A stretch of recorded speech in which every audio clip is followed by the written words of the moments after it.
In the very next version of Widow Wisdom and Wealth, you're going to meet Carolyn Dennis Johnson.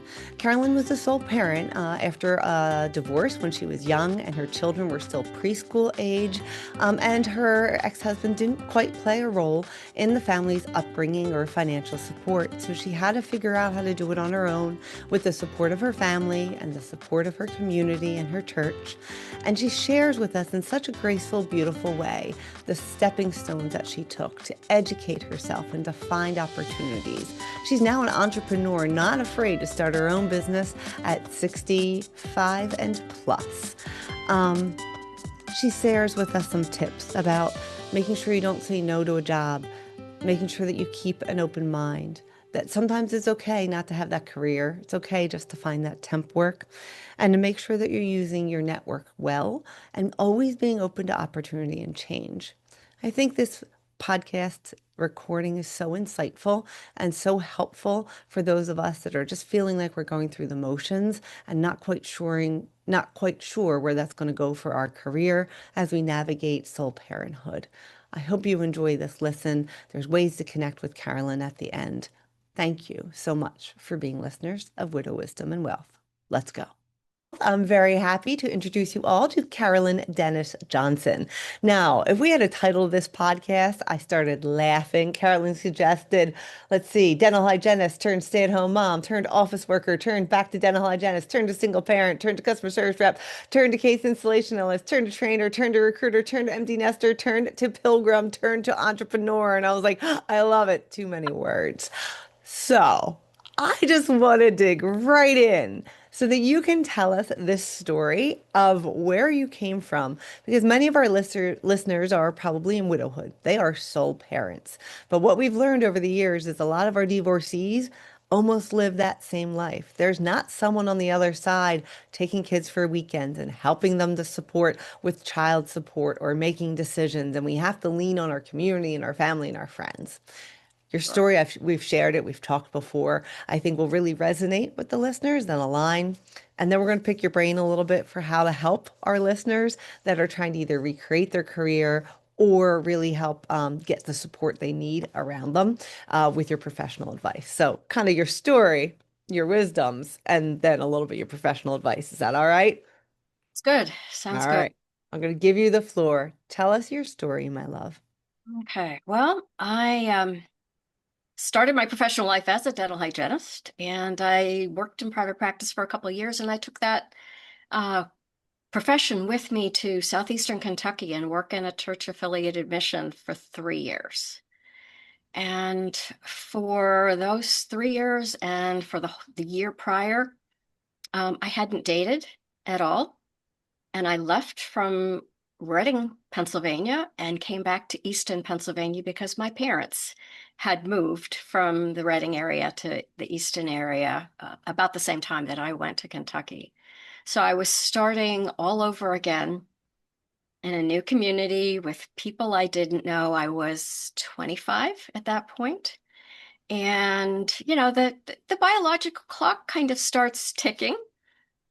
And, was hoping to, find love and get married, start a family, and the whole picket fence 9 yards of what we think about it's going to be like. And after about a year in Easton, I saw an ad in the paper for a singles group that met at a neighboring church in a neighboring town. There weren't too many singles in the church that I was going to at the time.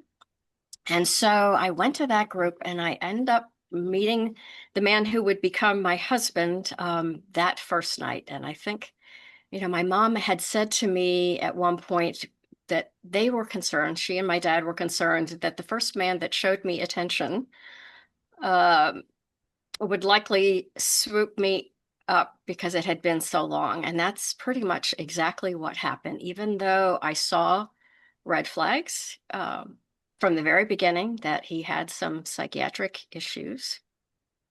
And he started going to counseling. So I thought, okay, he's addressing it, it'll be fine.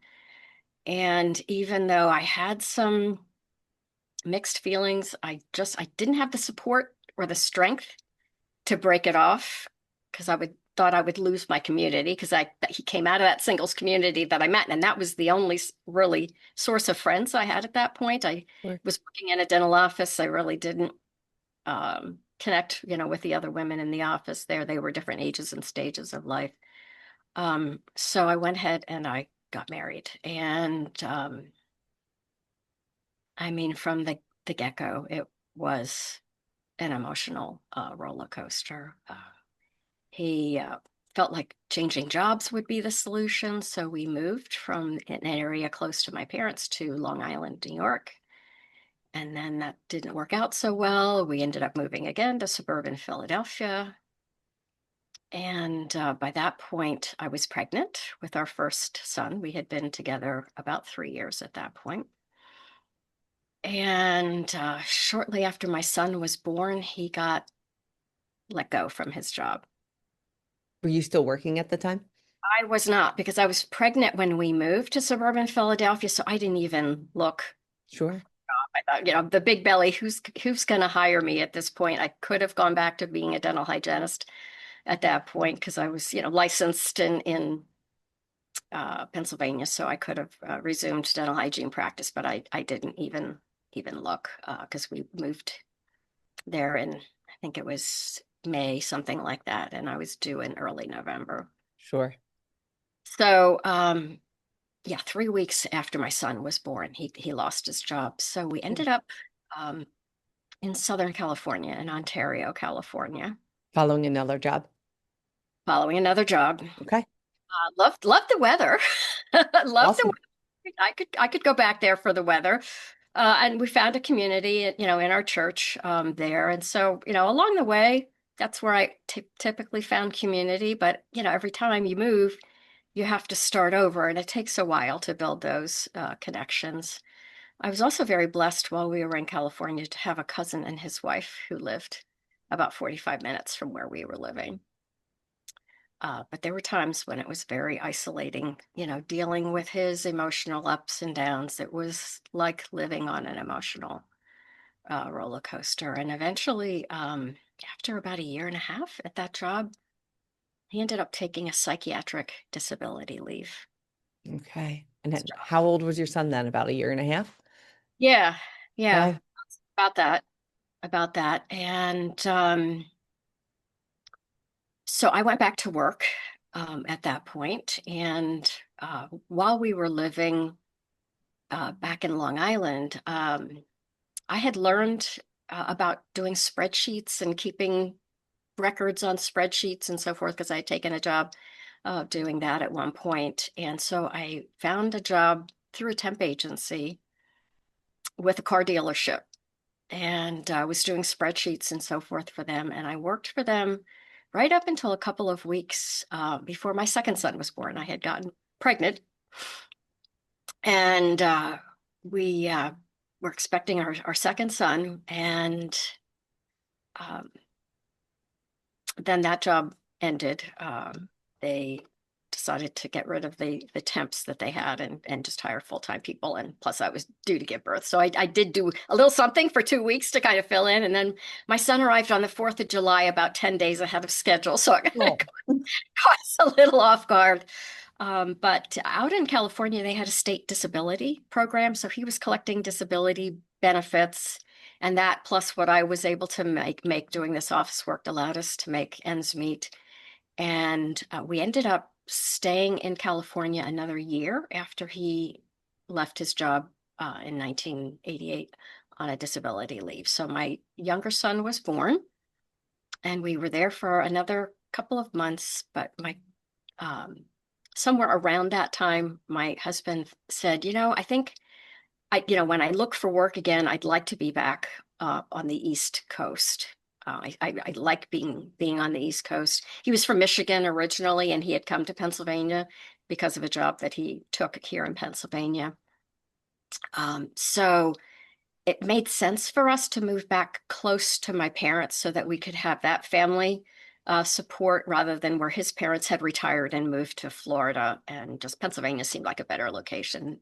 And thank the Lord. I mean, I see the providence of God all the way along because even while we were in California, and then multiple times after we came back to Pennsylvania, my husband kept threatening to leave. He could not handle the responsibility of marriage and family, but he always backed out at the last minute. And, he did it one more time as we were traveling back from visiting his parents in Florida.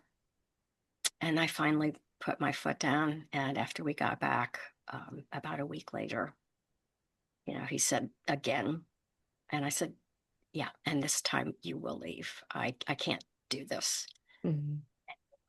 So that was January of 1991. All right. Frame for how old your kids were probably then, like 4 and 2. Yeah, 1.5 and 4. Okay. 1.5 and 4. And I mean, thank the Lord, that my parents were close by. I was working as a dental hygienist when we had come back to Pennsylvania. I did go back to working as a dental hygienist because I could make more money doing that than anything else at that point. So I had that job. In fact, he left and I was starting a new job on the following Monday. You just put on that smile and Yes, acted as if, right? exactly, exactly. I mean, there's there's stress scales, so Mhm. many points. So here I am. My marriage is breaking up. I'm starting a new job. I have two little kids, two little boys that need mom. Mhm. And yeah, I was in therapy. Thank the Lord too. That helped me get through. I found Sundays were really hard, Mm. going to church and sitting alone, and then coming home and just being alone with my kids. And Yeah. That no, regular family tradition now felt so different. yeah, And how do you create new ones when you're in the middle of the grief and the stress on your own? yeah. So I was very much in survival mode, Yeah. and I was that job that I had started right after uh, my husband left. I stayed with that job um, for another year or so. Okay. I started gathering data and taking like my daily schedule that they would put up for me with notes on how much money I was bringing into the practice. And I started to keep a record of what I was bringing in to Mhm. the practice in order to make a case to ask for a raise. Advocate for yourself with Yeah, numbers. exactly. Oh, I Because love data. So go ahead. yeah, well, and that's what I thought. So, well, somehow the dentist found out that I was taking those sheets home with lists of patient names. Oh, So paranoid. He thought I was going to leave his practice and steal his patients and take them to my next job, and he fired me. mm, And there again, it was just the grace of God because it set me on a path to say, I really don't want to be a dental hygienist anymore. I only went back to being a dental hygienist because it was a way to make more money than anything else I could possibly do. And I was able to find a part-time job pretty quickly. Um, and then in 1993, I found out about a program called New Choices. And I don't know whether it's a state program or federal program, but it's a program for single moms and displaced homemakers that are looking to either make a change or get back into the workforce after years of being home with children. And that program met 4 days a week. And the day off of that program was the day that I was working part-time in a dental office. So it worked perfectly. And through that program, I identified some strengths and really kind of narrowed in that I thought that I really wanted to get into corporate training because I realized education and sharing my knowledge with others has always been a strong value of mine. It's the part of dental hygiene practice I enjoyed the most, working with my patients on patient education. I had some opportunities along the way to mentor dental hygiene students. I actually, at one point, I was working part-time in the local community college dental hygiene program in the dental hygiene clinic, working with students. And that's what I love the most. And I thought, that's what I want to aim for. And Now, so, can I ask a question?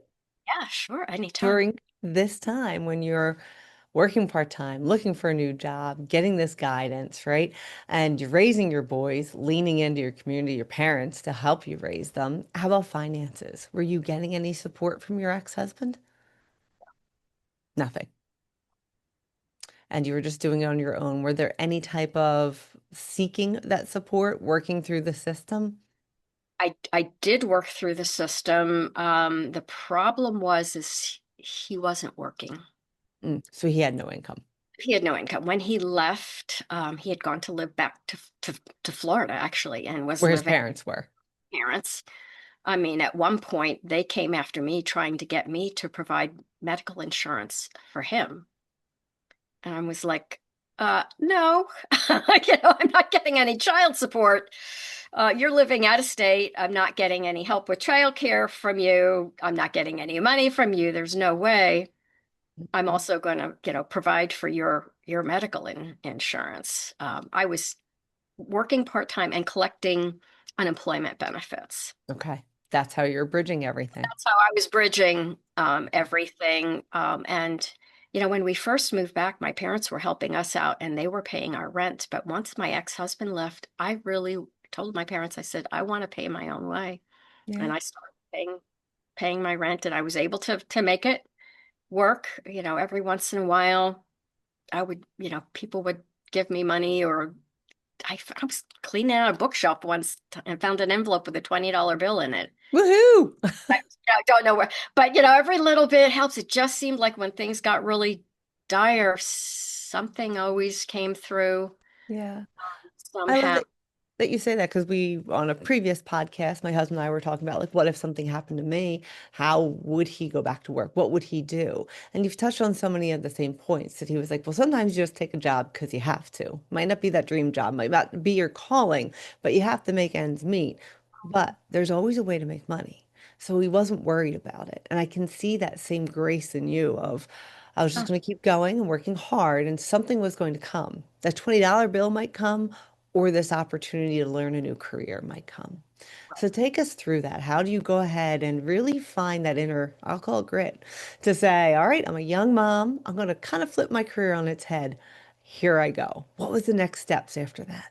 so I started at the community college. I was able to get some grant money from the program, the New Choices program. I qualified for Pell Grants. Mhm. And then in 95, about a year and a half or so, early 95, about I got a job in a group insurance call center because the dental hygiene work, the 1 day a week started to be a little inconsistent. Sure. They got, because I was just a fill in for a day off for their other hygienist, and it started getting inconsistent. So I actually went to a temp agency and was doing office work and spreadsheets and so forth again. And I had let that part-time dental hygiene job go, and then I had interviewed for this customer service position, and that came through for me in February of 95. So that was about 2 years into the separation and then divorce. The divorce was finalized in January of 92. So 3 years. And so I was making less money Mhm. uh, in the call center job, but I was able to get company paid medical insurance instead of having to Beautiful. pay for my own insurance privately. Some Uh, my consistent hours, I'm sure. my income level was low enough that the boys qualified for the CHIP Sure. program. For those Um, that are listening in Pennsylvania, that's almost like child insurance in the state of Pennsylvania. and so we did that for a couple of years until my income level rose to where it was beyond what qualified the boys for CHIP. But then by then I was making more money and was able to put them on my insurance. And, when I looked at it, I thought, going to school part-time and working full-time at the insurance agency or the group insurance call center, um, I figured it was going to take me 6 years to earn my bachelor's degree because I was making a complete career change from, so only 33 out of my 72 credits from dental hygiene transferred onto the bachelor's. Because of the difference of majors. That's in the majors. And, What did you do? well, I went on an information interview with two corporate trainers at a local firm. It's actually Bethlehem Steel before Yeah. Bethlehem Steel shut down. And they said to me, well, if it takes you 6 years or 7 years, you're going to be 6 years or 7 years older. You might as well be that many years older and have your degree.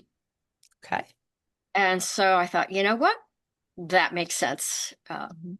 to me. So I ended up taking, a couple of years worth of classes at the community college until I had enough credits to kind of qualify as a junior. Okay. And then I switched to DeSales University, which was Allentown College of St. Francis de Sales back then. And it was 5 minutes. The school had a branch campus 5 minutes from my house. Um, Cigna, who was the group insurance company that I was working for, paid my tuition. That's fantastic. Tuition reimbursement. So I went, I could handle with the Pell Grants and the stipend that I got from the program, I could handle the tuition at the community college level, but going to a private university was a whole new ball of wax. And thankfully I had the tuition reimbursement, and the Pell Grants helped me cover things like books and childcare Yeah. because my parents were willing to watch the kids while I worked, but they kind of held a line. Anything outside of that, I had to hire babysitters, and which is fine. I was perfectly Yeah. understandable. And so I slogged away. And in the summer of 1999, I finished my bachelor's degree with highest honors. Yay. And I was very happy to graduate with my bachelor's degree in management with an HR certificate um, in um, in HR management. And I applied for a new position with the group insurance company to become a trainer. And with my college degree in hand, I actually got that training position. So I went from call center, call rep to case installation analyst, which was an in-between position.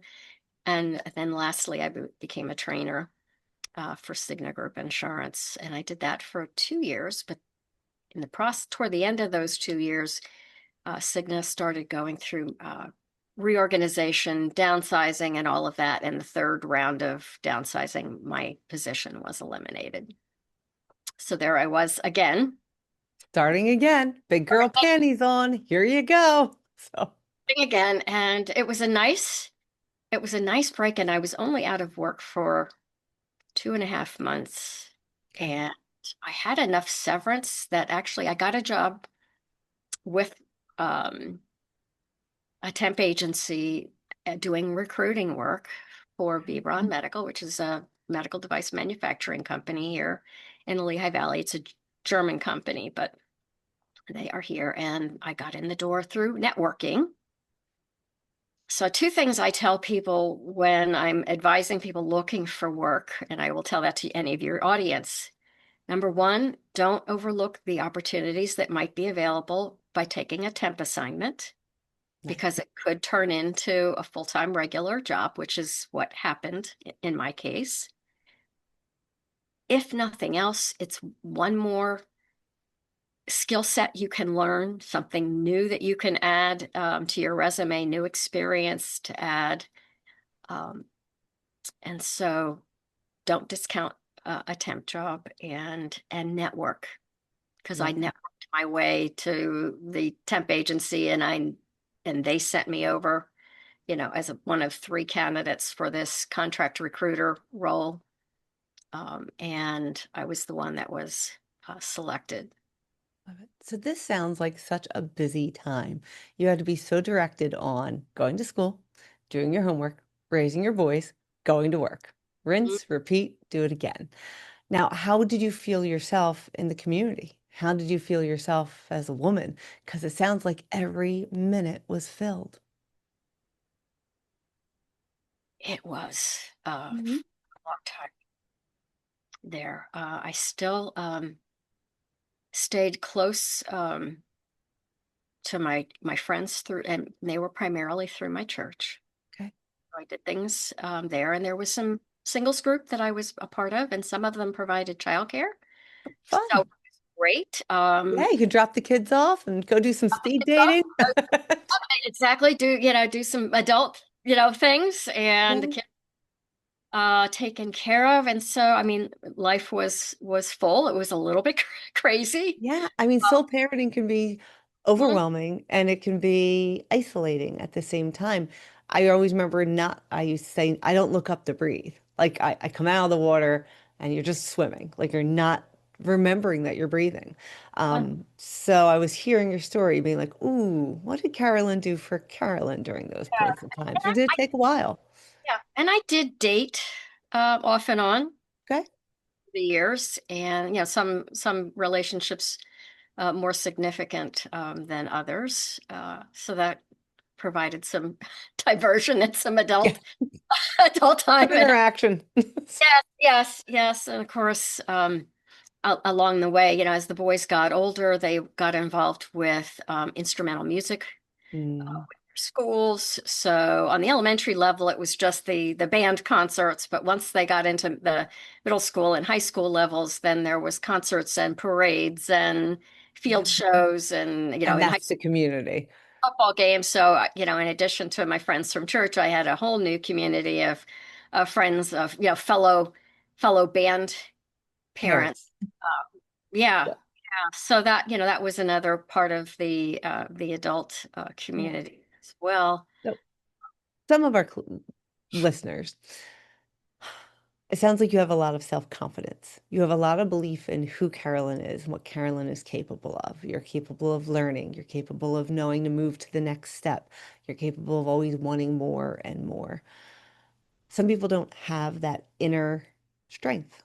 They're working on it, right? Or maybe the past relationship really beat them down a bit, right? Or they just feel very lost because maybe they weren't the breadwinner in the first marriage and there was a widowhood and they don't know how to do it next.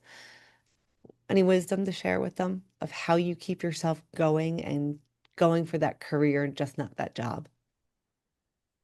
I am not always feeling quite so confident, but I think for me, a lot of it was just I knew I had to do something that was for me Hmm. to be an example for my boys that, if you don't find your life's calling in your first job or your first course of study, you can always reinvent yourself and do something different. And um, so I think, thankfully for me, school was always something I had confidence. I was a good student all the way through. I Yeah. think, you know, thinking about family upbringing and some of the challenges there. I mean, I came from a good family overall. Mhm. I mean, they were there for me. They watched my boys, they were very supportive. Um, but I somehow learned in my family that to get attention, I needed to perform. And so school was That's one it. of those ways. Yeah. School was one of those ways. And, I was blessed, good genes and, an innate level of intelligence. But school was always a place I felt comfortable that I knew that I could do and I could succeed at school. And So you gravitated there to reset yourself each time. yeah, and So, even when I thought to this stage of life, I said, what would I want to do? And something about, consulting or something was in the back of my mind. And I remember having a conversation with a colleague who had started back to get his master's degree. He was the training manager at the medical device manufacturing company. And, it kind of got me starting to think along those lines. And so after my youngest graduated from college Hmm. is when I went back to get my MBA. Ooh, I love it. I wanted that flexibility to maybe do something different and to have those credentials Mhm. that would say to the world, she knows something. Yeah. And now you're going back to the education, saying, I need something more. You're going to go back to that foundation of education and then step off from there. So I know right now that you're an entrepreneur.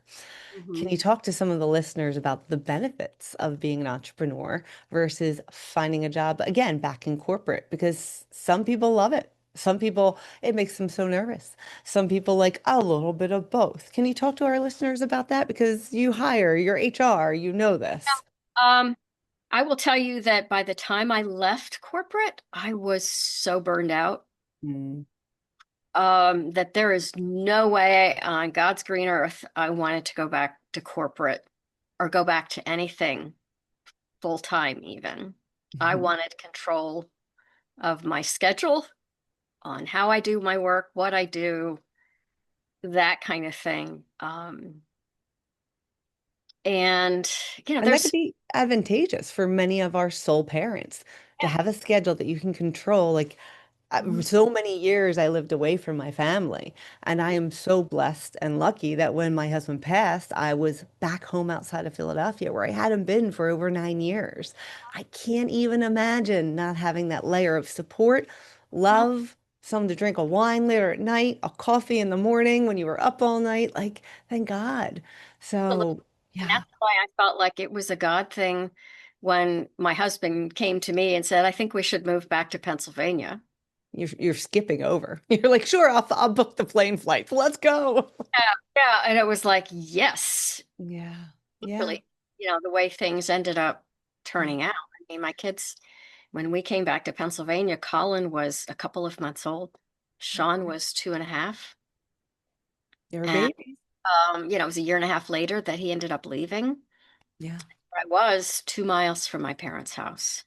Do you think you could have done entrepreneurship in those early years, or did you need the framework of these programs and this job? I, It's I hard.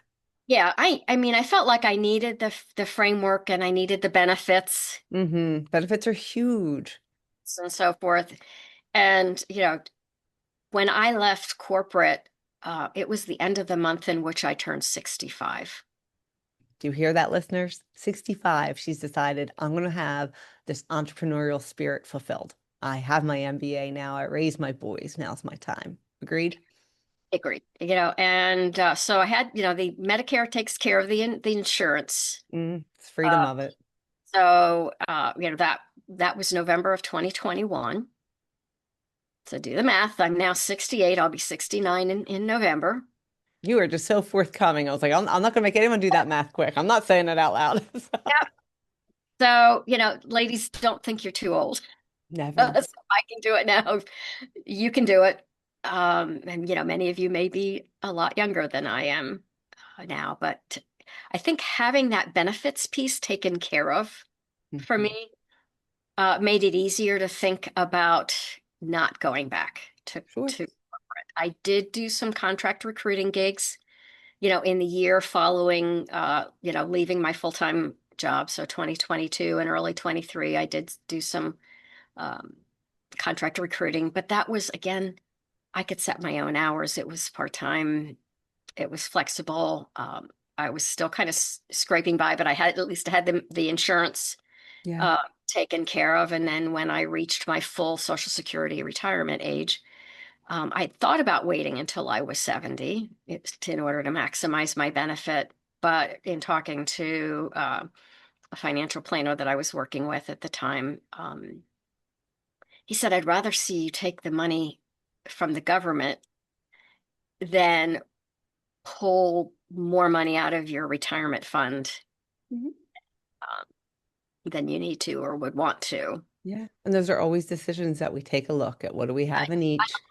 look, Longevity, happiness, belief in the system, all of those things play a role, as well as where are the investments at the time you decide to take them out? Are we having like a downturn in the market or is it going high? Things like that. So, all I right. ended up But doing that. That was March of 23, I guess. And now So you're still ticking at this entrepreneurial spirit. We have a few minutes left, and you've given beautiful advice for all of our soul parents of when you're out there and you're looking for a job or changing that career, like don't be afraid to take a temp job. Sometimes it's a job that isn't the forever job. You just got to take it. Make sure you're using your network. If you had to have one more piece of advice, round this out to three, what would you share for our soul parent listeners, thinking that they still have these kiddos at home and they're trying to do something different? I would say just keep an open mind. Good. Opportunities may come your way that are different than what you thought.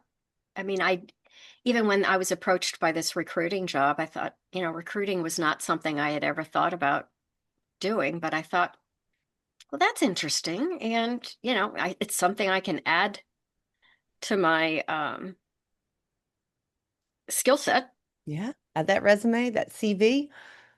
even if it's only for a few months. It's one more skill set because I thought of staying in training because that's what I had been doing last. But I made a whole pivot into recruiting and ended up doing it for 19 years within that organization, and then another year worth of contract work. And even now, while I'm trying to build my business and get clients, I'm in conversation with another different temp agency to help them with possibly with some of their sourcing of candidates for their business. I mean, you've got to pivot. I've been working on this business for a little over a year and still don't really have the client base that's giving me, any. Uh, It's still a baby. You got to keep going. So have so about 2 to 3 years for all of our entrepreneurial businesses to start to catch on. It's like they're right. just finding out about you now. So that being said, share with our listeners, how can they find you best out on social media, some of your tips for hiring guides. Sure. Well, they can find me on LinkedIn. If they have their phone handy, this is the QR code for my LinkedIn profile. So, listeners, if you're listening out there on Spotify, go to YouTube and you'll see the QR code. But keep on saying, how about if they're typing it in by hand, my love? They're typing it in by hand if they put in Carolyn Dennis Johnson. And Dennis is my maiden name, and that's very much, it's like when I got married, I became Carolyn Dennis Johnson. I dropped Virginia, which was my given middle name. And so even though I never went back to my maiden name, I've always used my maiden name. And so, plus, if you put in Carolyn Dennis Johnson, you'll find the right Carolyn Johnson because with a last name like Johnson, Pretty there's a whole vague. lot out there. So, yeah, putting Carolyn Dennis Johnson into LinkedIn is the best way to find me on LinkedIn. I'd be happy to connect, and I will tell you that messaging me on LinkedIn is probably the safest way because my two different other email addresses that I use get hundreds of emails a Oh day. boy. Sometimes stuff gets lost. So Mhm. yeah, definitely following me on LinkedIn is going to be All the right. That's a good advice. That's how people can find you and connect. Carolyn, I thank you so much for being so genuine and sharing your story in such a consistent, well thought out way. I think a lot of people have learned about the tenacity of keeping going and the grace and the beauty that you showed as you transferred through. Thank you for sharing us my this time with us. happy to be helping.